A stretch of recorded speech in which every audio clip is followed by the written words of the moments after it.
Hello everyone, have you ever found yourself alone, the room quiet, the world outside still, and yet you feel this restless pull inside your body, that gentle whisper of curiosity, or maybe it's not so gentle anymore. It's familiar, almost comforting, and in the moment it feels harmless. You've done it before, you'll probably do it again. And yet, somewhere deep down, you know it's costing you something. I'm not here to judge you. I'm here to tell you a truth that most people never say out loud. Masturbation, when it becomes your silent escape, can slowly rewire not just your body, but your heart. It shapes the way you desire, the way you see women, the way you connect or fail to connect with another human being. You think it's about release, but often it's about retreat. Imagine for a moment that your deepest sexual energy, your most magnetic, powerful self, wasn't being poured into pixels or fantasies, but into the real, living presence of someone who looks back at you and feels you completely. What would your life look like then? By the time you finish this video, you might never look at this habit the same way again, not because I scare you, but because I show you what's possible without it.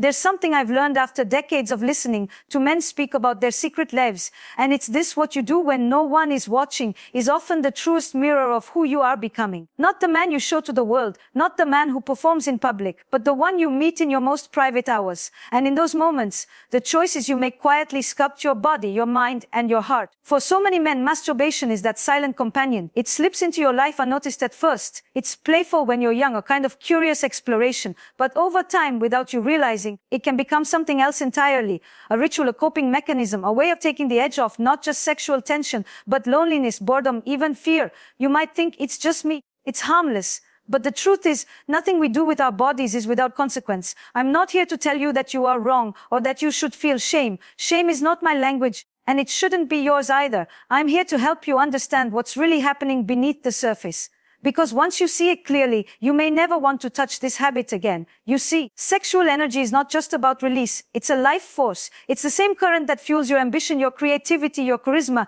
When it's directed, it makes you magnetic, focused, alive. But when it's constantly being short-circuited by the easy loop of fantasy and release, something subtle happens. Your edge dulls. Not all at once, but gradually, like a knife left in water. Have you noticed that after you finish, there's a small emptiness? It's not always dramatic. It can be quiet, almost invisible. But it's there. That drop in energy, that lack of hunger for the world, that sudden absence of motivation to get up, to call someone, to go out and meet life head-on. That is not just post-nut clarity. That is your biology responding to the fact that you've told your body the mission is complete. And when your body believes the mission is complete, it stops chasing. Think about it. Every time you choose the screen over a real connection, you teach your brain to settle for less. You teach it to be satisfied with a simulation of intimacy instead of the deep, complex, unpredictable reality of it. And this isn't just a moral issue. It's neurological. Your dopamine, your reward circuits, they adapt. They need more novelty, more stimulation, more intensity to give you the same high.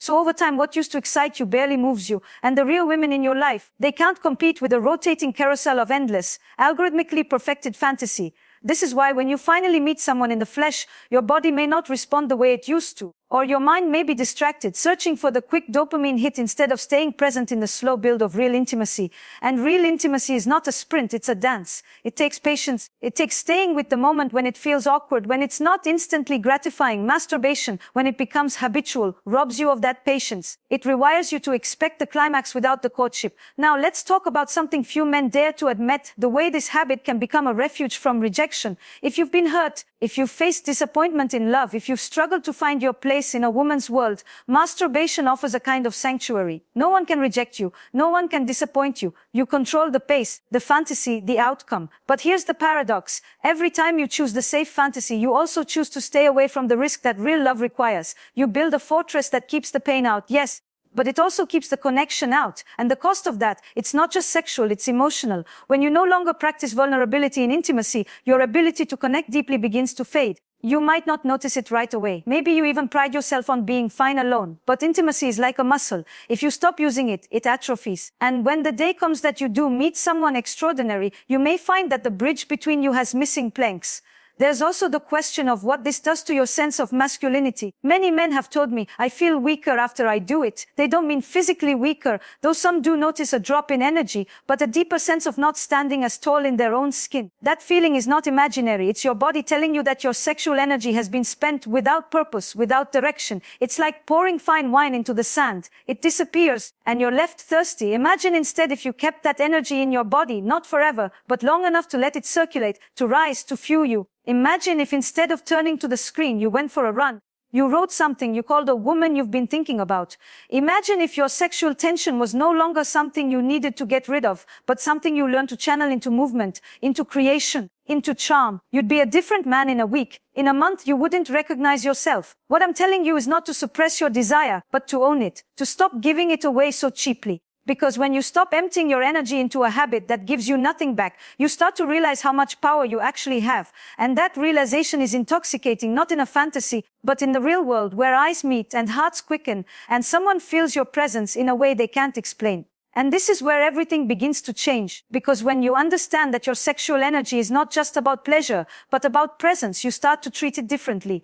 You stop spilling it into the void, and you start investing it in life. And life, when you give it that kind of energy, has a way of giving it back to you multiplied. When you begin to hold that energy inside you, something remarkable starts to happen. You become aware of its weight. At first, it might feel uncomfortable, almost like a restlessness under your skin. You'll notice it when you're lying in bed at night, when you're in the shower, when you're walking down the street and you catch the scent of someone passing. Your first instinct will be to do what you've always done. Release it, empty it, return to that familiar cycle. But if you resist even just for a little while, the energy doesn't disappear. It transforms, it sharpens your awareness. You notice more the way the light falls on a woman's cheekbone, the subtle inflection in her voice when she's interested, the way the air changes when there's chemistry in the room. Your senses, once dulled by habit, start to wake up again. I've spoken to men who tell me that when they stopped numbing that impulse with constant release, they felt as if the colors in the world became brighter. Food tasted better, music stirred something in them again, and perhaps most importantly, they began to look at women differently, not as moving parts in an endless fantasy machine,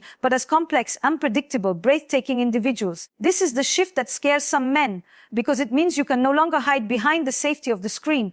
You are suddenly present again in your own body. You feel your desire without immediately dissolving it. And that's when the real work begins, because desire without action can feel heavy. You have to move it somewhere.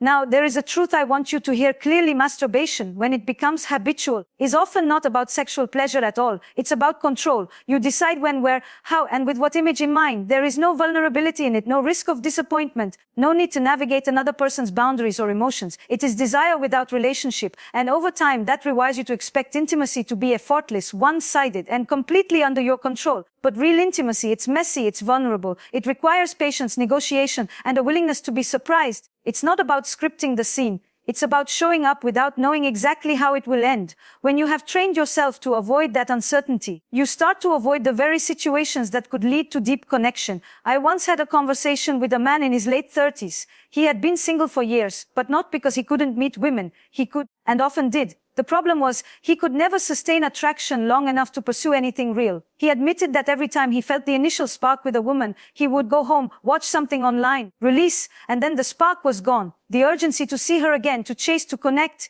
it evaporated. He called it taking the edge off, but what it really did was take the edge out of his life. Here's the thing: that hajj is your drive. It's the part of you that moves toward what you want. Without it, you drift. You wait for life to happen to you instead of making it happen. And for men, especially those over 30, that drift can be dangerous. Not because of morality, but because it erodes the qualities that make you compelling. You might not even realize it's happening. You tell yourself you're just tired. You convince yourself you're too busy.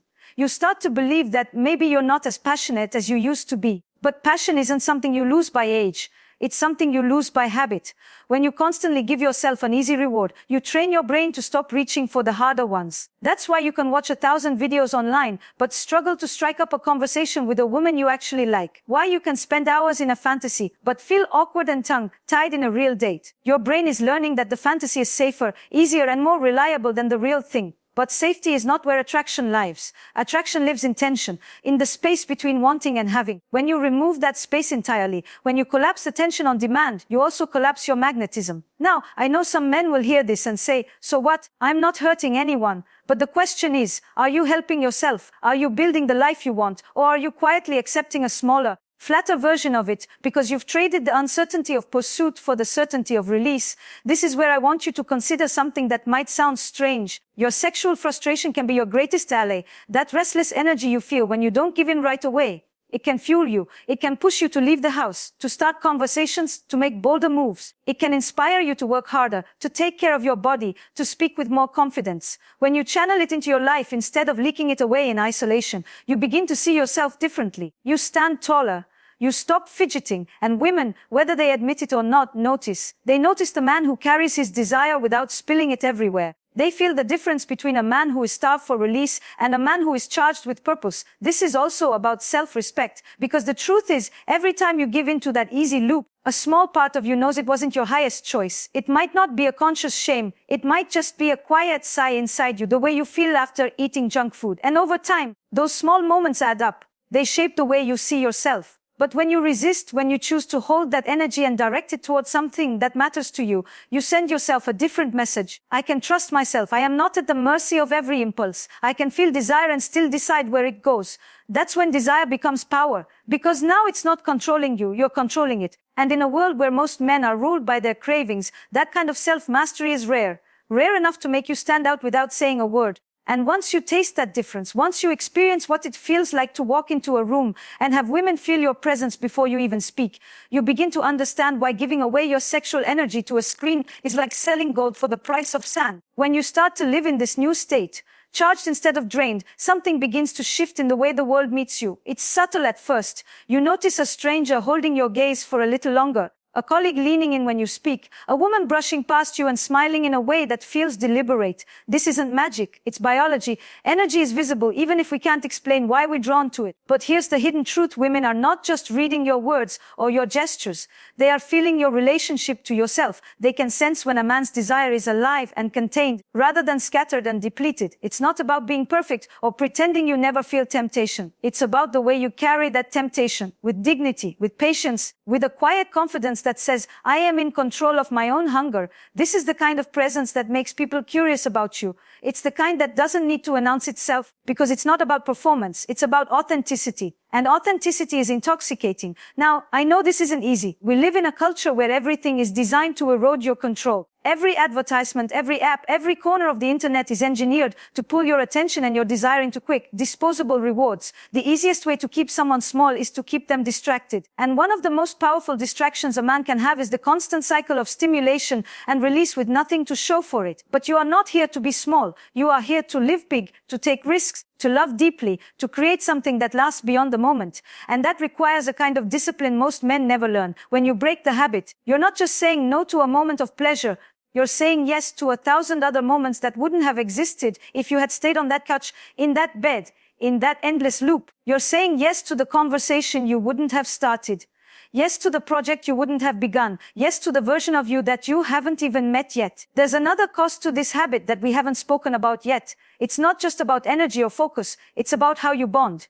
Sexual release, even when it's alone, triggers bonding chemicals in your brain. Oxytocin, dopamine, they are meant to be shared in connection, to build trust and intimacy between two people. But when you train your brain to bond with pixels instead of people, those chemicals still fire, but they attach to nothing real.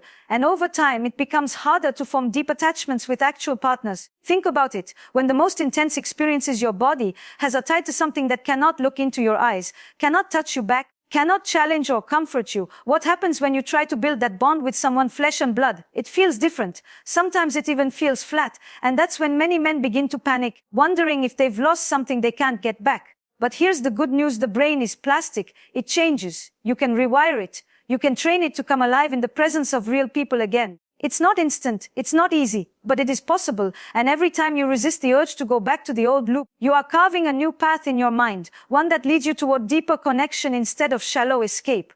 I've seen men reclaim parts of themselves they thought were gone forever. Men who told me they could no longer feel arousal without a certain kind of video or a certain kind of fantasy, only to discover that, after a period of holding back, their body responded with more intensity to a real touch than it had in years. And not just physically, emotionally, because arousal without emotion is like a fire without warmth. It burns bright, but it doesn't feed you. And that's the piece so many overlook. This isn't just about sex.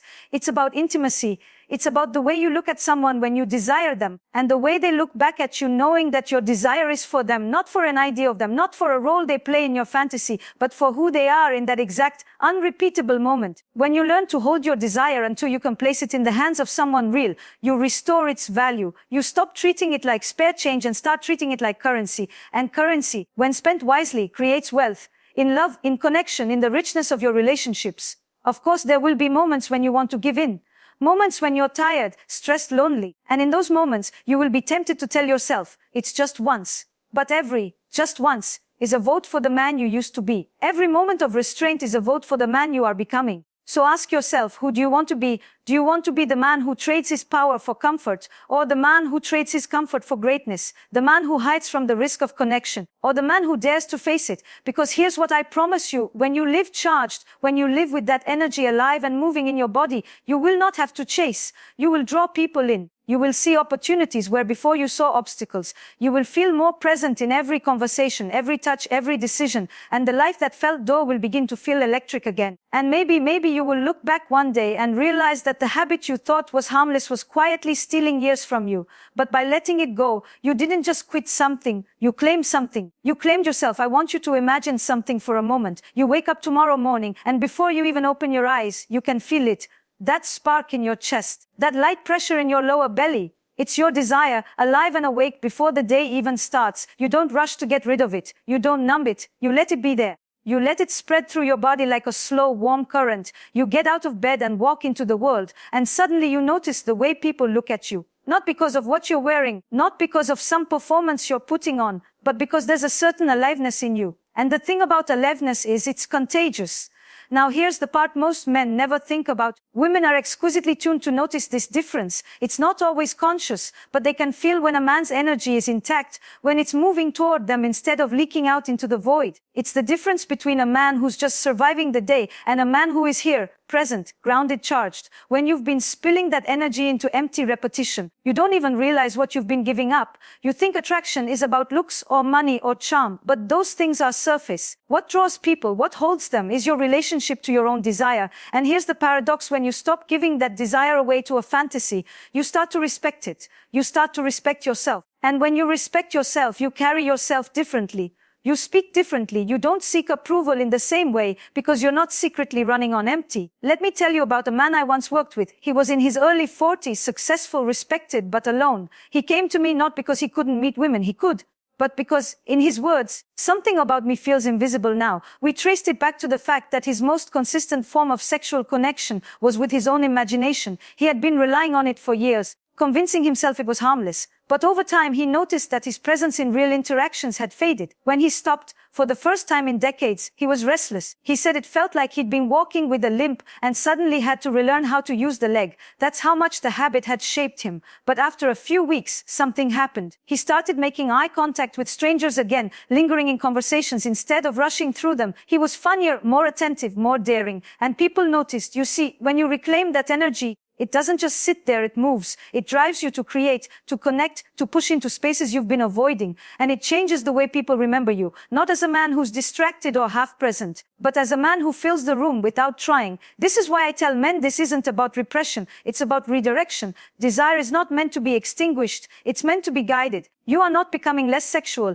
you are becoming more intentional with your sexuality. And intentionality is where passion thrives. But there's another layer to this. When you give up the habit, you also confront something you might have been avoiding for years, your own loneliness. Because often, that's what the habit has been protecting you from. It's been your stand-in for intimacy. And when you take it away, you might feel exposed, empty, vulnerable. This is where most men turn back. They can't stand the silence. They can't sit with the A. But if you can stay with that discomfort and let it teach you something, you will discover that loneliness is not just a void. It's a signal. It's telling you where you long to go. It's telling you to get up, to reach out, to step into the awkward, unpredictable dance of real human connection. And the more you do that, the more you see the truth. Real intimacy isn't about perfect moments. It's about shared presence. It's about the way your body responds when someone touches your arm and means it. The way your chest feels when you make someone laugh and they look at you like they've just seen a new part of you. These are the moments that matter. These are the ones you can't fast forward through. When you live like this, you start to realize that your sexual energy is not just about sex, it's about life force. It's about how you greet the day, how you enter a room, how you kiss someone for the first time. It's about the difference between existing and truly living. And here's the beautiful thing, once you've experienced yourself like this, you won't want to go back. Not because of guilt or rules, but because you'll know what it feels like to be fully alive. And you'll realize that every time you gave that away for a few minutes of release, you were trading gold for dust. So, when the urge comes, and it will, you won't just think about the momentary relief. You'll think about the days ahead, the conversations you haven't had yet, the woman you might meet, the work you might create. You'll ask yourself, do I want to drain this energy now, or do I want to walk into tomorrow with it still burning in me? That question will become your compass. And when you choose to keep the fire, you'll find that life has a way of giving you places to use it. You know, the hardest part of letting go of this habit isn't the first week or even the first month. It's the moment when you realize you no longer need it, but it still whispers to you like an old lover who knows exactly how to tempt you back. It promises comfort, it promises release. But deep down, you know what it really offers is the same smallness you've already outgrown. When you've lived with your energy intact, when you've walked into rooms with your head high and felt that pull from the people around you, it's almost impossible to forget. You know the difference. You know what it feels like to wake up with that spark still burning, to use it to create, to connect, to live. And once you've tasted that version of yourself, the idea of trading it away for a few hollow minutes becomes unbearable. This is why I want you to see this not as a fight against your desire, but as a commitment to your power. Because your sexual energy is not your enemy, it's your greatest ally. It's the raw fuel of everything magnetic about you. And when you learn to carry it instead of constantly spilling it, it shapes you into a man who is harder to forget, harder to ignore, harder to replace. There's a presence that comes from restraint, not repression, but conscious choice. Women feel it, friends feel it, strangers feel it. It's in the way you listen without rushing, the way you hold someone's gaze without flinching, the way you move through the world as if you belong in it. Because you do. And here's something I hope you remember. Long after this video ends, you are not just giving something up, you are making room for something bigger.